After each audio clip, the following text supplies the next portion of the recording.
How's it going, guys? Sezo here. In today's video I'll be trying to help you improve in CS. In today's video I'll be sharing some tips and tricks as well as some suggestions on how you can get better in CS. This is mostly for the beginners, but some people that played this game for a bit could also learn from this. So the first topic I will touch on is settings. Of course, there's a crosshair, there's volume, there's HUD, and there's resolution and keybinds and so on. So I'll start off with the sensitivity. So I play on 0.74, 800 DPI, and like 6 or 5 windows. You should play with whatever you're comfortable with. You should not copy the settings from pros.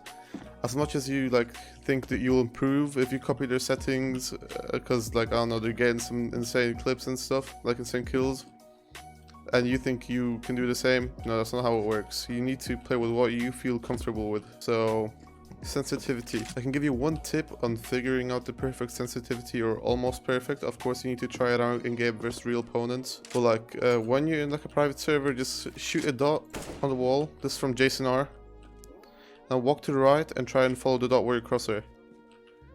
If you're on the dot, on the bullet hole all the time, or almost all the time, then the sense is pretty good for you. If you're pulling away too fast from it, too much to the right when you're going to the right, then your sense is too fast, and if you're not keeping up with the dot, then your sense is too slow. So you need to play around, see what's comfortable, what you feel comfortable with, and yeah, soon enough you'll achieve the perfect sense for you. But of course you have to try on real people. So now I'm going to talk about resolution. So I'm going to go to the settings here. So as you see, there's widescreen 16:9, normal 4:3, and widescreen 16:10. So 16:9 is native, basically. Fills your whole screen, like I'm playing with this right now. Of course, you have 4:3, which is stretched. You can also play black bars, but I wouldn't recommend playing it. So I can switch to 4:3 real quick. This is the highest res. This is the one I play on. So as you can see, everything's more stretched out. You might it might seem as everything is faster for you, because of course the resolution is stretched, so it looks different and everything feels different. But the plus side of it is everything's stretched, so the enemies are stretched too. So that means it's theoretically easier to hit them in the head, for example, because their heads are just way wider than 16:9 res. But of course, for some people, it might not be the perfect res because the stuff is moving too fast, like the enemies and so on. So you need to experiment. I'll show you one more res as well. That is 16:10. So it's somewhere between 16:9 and 4:3. It's somewhat stretched, but almost native. This is what a lot of riflers use in the pro scene. So as you can see, it is a little less stretched, but it's not native. So yeah, just play around with all of these and figure out what's good for you. One thing I would say, and that is I would not recommend 16:10 for ALPing. It's just really not good in my opinion.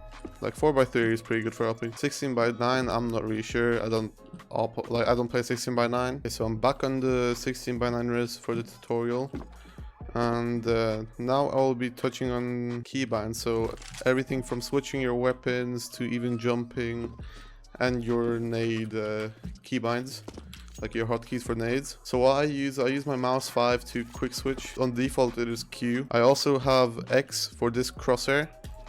It's for lineups or smokes. You don't really need it for now, but later on when you get better and better, and maybe even start joining teams and actually trying to go pro, there are some nades that are very complex, so you'll most likely need a crosshair like that for the nades. You should definitely switch up your keybinds, because the starting keybinds are not really good in my opinion. They're okay, but I would switch them up, of course. So for example, talking game is on mouse 4. As I said, quick switch is mouse 5. Scroll up is default for me. Scroll down. As you see, I'm not scrolling down in on my weapons and my nades. I'm actually jumping. And this easier for B hopping, for example, because you can just hit the tick that you need to hit the B hop way easier than with spacebar, because with spacebar you need to hit the tick perfectly every time if you actually want to hit the B hops. So yeah, it's just easier with scroll wheel in my opinion. You can try scroll wheel up, scroll wheel down, doesn't really matter, but you should definitely give it a try. So the command for that is type in bind space and M wheel down or M wheel up, and then plus jump. I'm not gonna type that in because I already have it, But then you'll see that you can jump with your mouse wheel.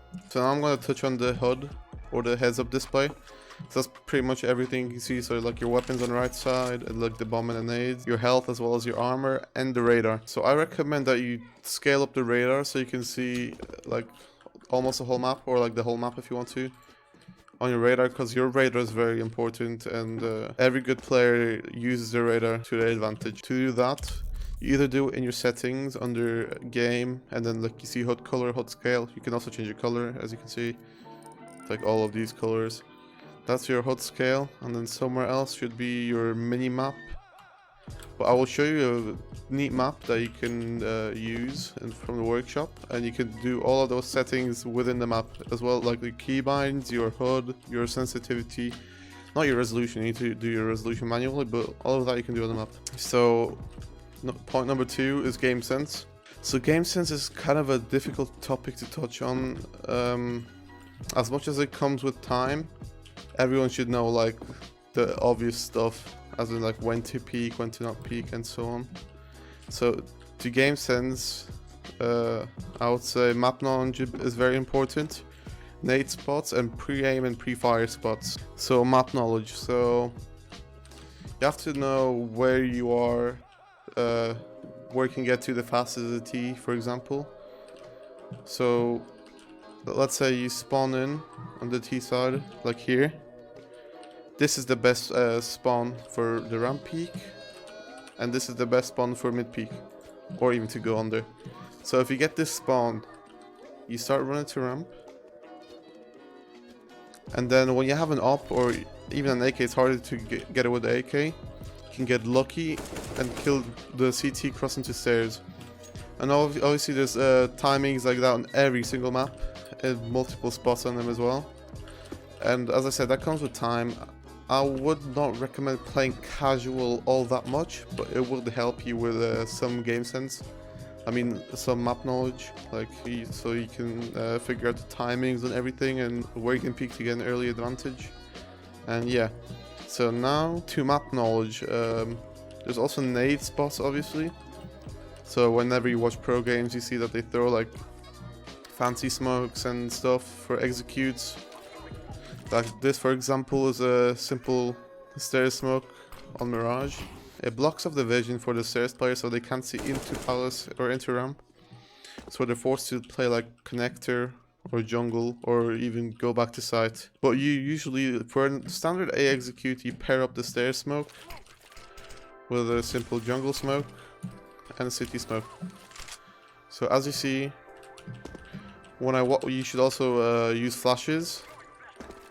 Like get your teammates to flash, and then as you see, you can't get peeked from stairs, nor from jungle, nor from CT, unless they are like up there on the ticket booth, or sometimes like they can go in here, like can jump up on this box, and they can sometimes see you when you're coming on site or even ramp. But that doesn't happen that often if you know how to smoke CT well. So as I said, CT, stairs, jungle. So all you have to worry about really like is getting the flash over, and then you see you have triple to clear, maybe even sandwich, default, ninja, and like this area. So of course you should pair up these smokes with some mollies. So one person mollies this, for example, and the other mollies that. Go where I wanted to go. There we go. That's better. So you see you have triple mollied, and you have underwood or under palace mollied. So if there's a player playing here, he will be forced to move out or walk up or go up the ladder. Anyway, you will hear him going up or walking out, and this player will also be forced to either peek from here, or to just try and get to site. And those could be 2 easy frags for you to get on site and win the round. So now I will get to pre-fire and pre-aim spots. So I'll just be using a Mirage for this part of the tutorial. So as I said, this is a pre-aim spot. A player can be there. Of course, check close ramp. That's a pre-aim spot / pre-fire spot. Then you check triple, CT, site, ninja, or firebox, whatever you want to call that, and then here. And that's all that is to pre-fire on A. And of course, like jungle, maybe even CT deeper, but that will come with time as well. You could play a bit of casual to see where the players are, and that will give you kind of an idea of where to pre-aim or pre-fire. Of course, like connector, short, and so on and so forth. So that will come with experience and time. So just play some casual and see where the players are.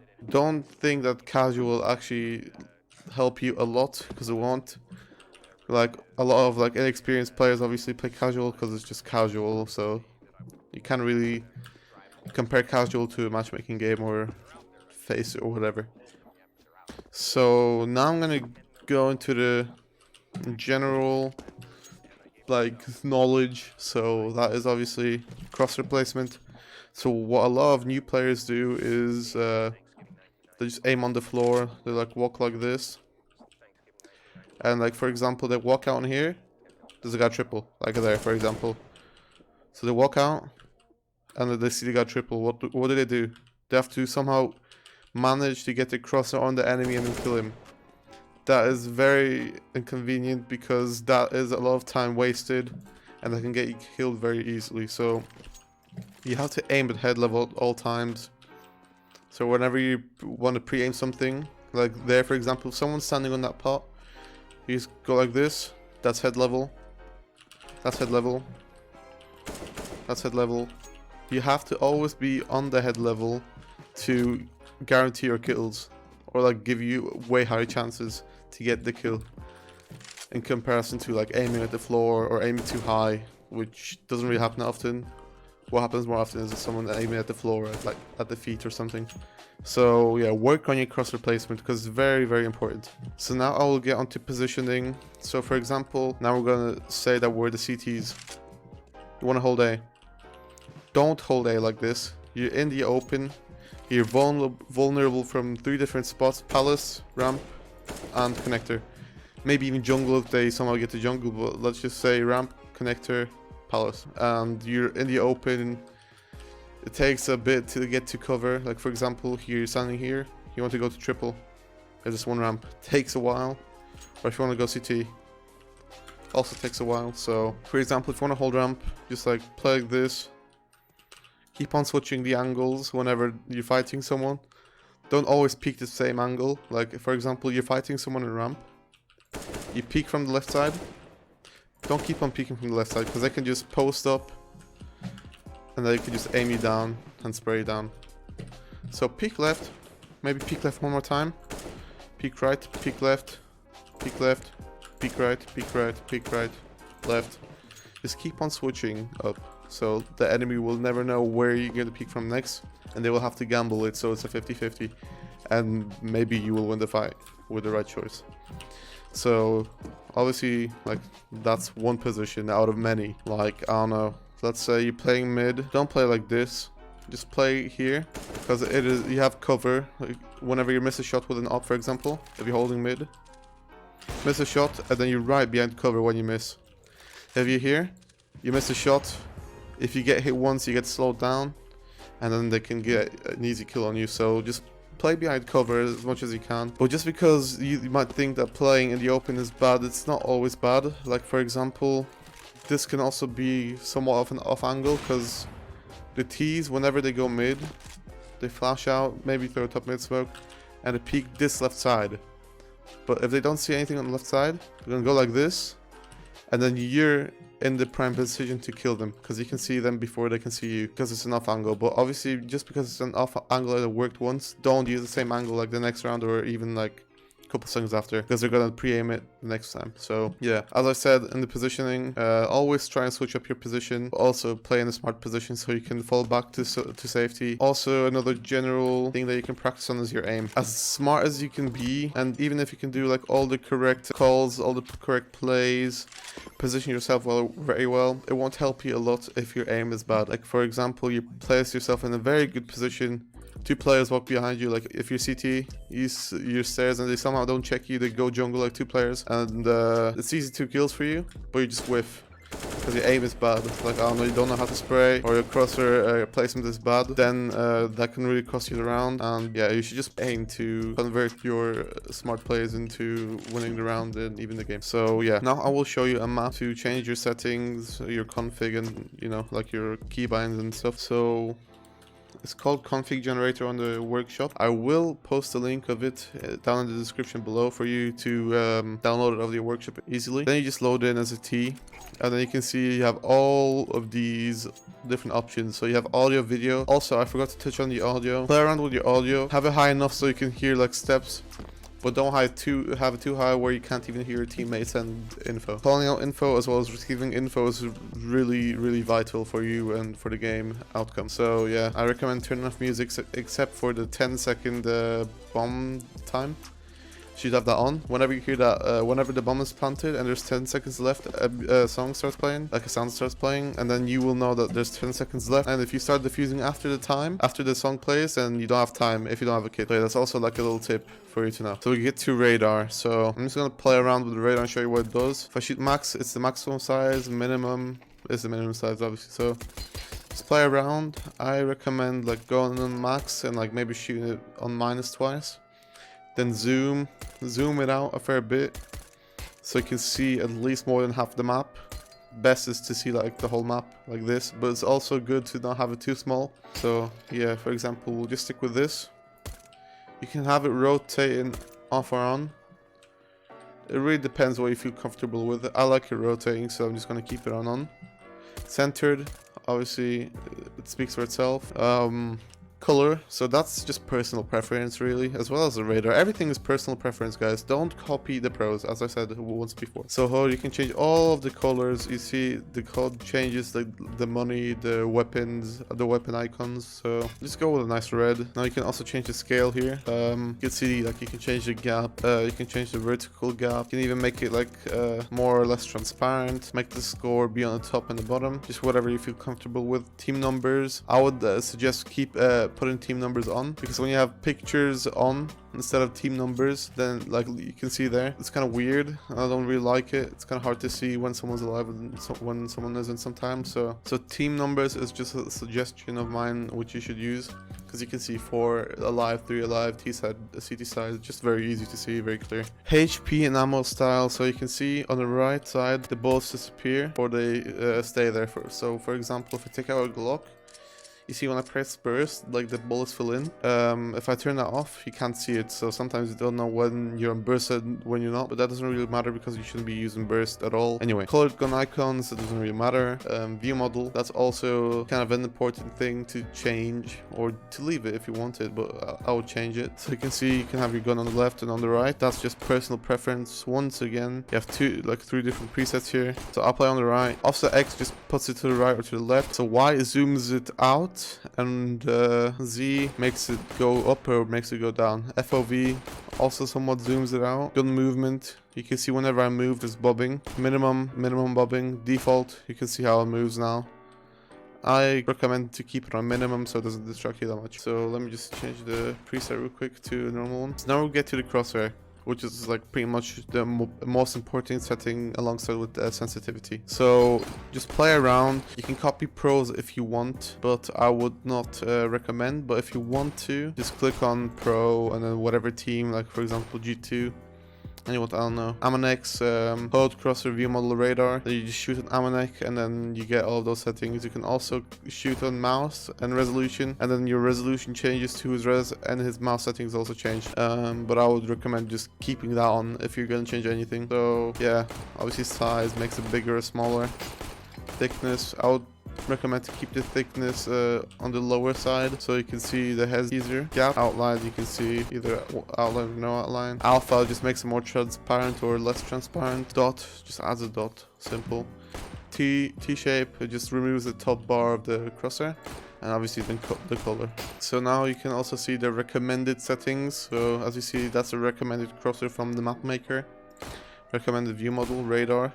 Audio I'm not going to change, but net graph, you can see the net graph is the thing on the bottom where it says FPS, VAR, and so on. So FPS, well, it's obvious what that is. Tick is the tick of the server. So 64 tick is on every Valve server, and 128 tick is on premium servers like Faceit, ESE, and so on. And FPS boost is maybe something you should try out if you have a bad PC. Just click on apply, and then it will disable all the particles and like the settings that you don't need. So jump throw, I have jump throw bound to my C, so you can just click here, and then you see you get teleported to this little area, and then you just click on the key that you want your jump throw to be, and then you confirm. But I'm gonna click cancel because I already have it. And then whenever we hold a smoke in your hand or like a nade, you have to hold down left click, and then you aim where you want to throw it, and then you press the jump throw, and it will just throw for you, and it's consistent 100% of the time. So right hand, left hand, that's just a bind to switch from right hand to left hand, like your view model. Open console, you should bind that to something. So this is the console. This is where I change my settings, and I don't really use this map because I already know like all the commands. So sensitivities, obvious, CL, crosshair, and size, gap, dot, and so on. Crosshair color, just all binds. Jump on scroll. That's the thing I recommend for you guys, to jump with your mouse wheel. And yeah, that's pretty much what there is to the settings. I'll show you one more map as well as one community server that you should try out if you if you want to get better. So this map is for aim, like for practicing your aim. It's called Aimbot. So what I recommend you to do is to look up when you spawn, shoot 3 of these green bars like I did, so they're red, and leave 1 bar. I shoot the 2 off, so you're left with 4 green bars and the rest is red. And then you see all the bots spawn on this little side of the map, and you can just like practice your one-taps. As you can see, this is very good for practicing your aim. You can also practice your spray transfer, your burst, pistol aim. So I recommend you like whenever you start up the game, just hop on this map, get like a couple hundred kills. Like I don't know, even like 300 kills is enough. 50 kills with each weapon. You can also make the bots move. You can like add boxes and stuff. Set it up as you like. When you're done with this map, quit to the main menu. Press on play, community server browser, and type in XGC. Then you can see all these servers popping up called XGC executes. You can see all the maps on the right side, and for example, you want to play like, I don't know, Mirage for example. You just double click on Mirage and you join the server. These servers are, as it says in the name, execute servers, so you practice certain executes. You don't throw the smokes yourself, but like there's like just the bots that throw the smokes for you, and then you just go out and like try and win the round. So everyone spawns in different spots, so I got assigned to window. As you can see, there's a window smoke. I just mid execute, so I'm guessing it's a mid to B or mid to A. We got the bomber mid. So as you see, the minimap is very important. So as you can see on the top left, on your minimap the bomb is dropped, and that's very vital information for you and your team. So yeah, I'm dead, but this just helps you with the map knowledge, like the pre-aim spots, and like just your game sense in general, to be honest. So yeah, this is a server that I would definitely recommend. And the last tip I can give you guys, just play. Play matchmaking, get familiar with the game, with the competitive aspect of it. Try and rank up, obviously.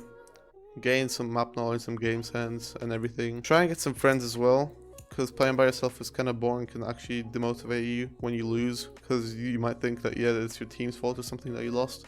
Try and get friends that you can play with, and try and rank up together. Anyways guys, I hope you enjoyed the video. Hope you could learn some new things. If you have anything else that you would like to know from me, or like if you have any video suggestions, and just comment down below what you would like to see, and I'll see what I can do. So anyway, yeah, thanks for watching guys.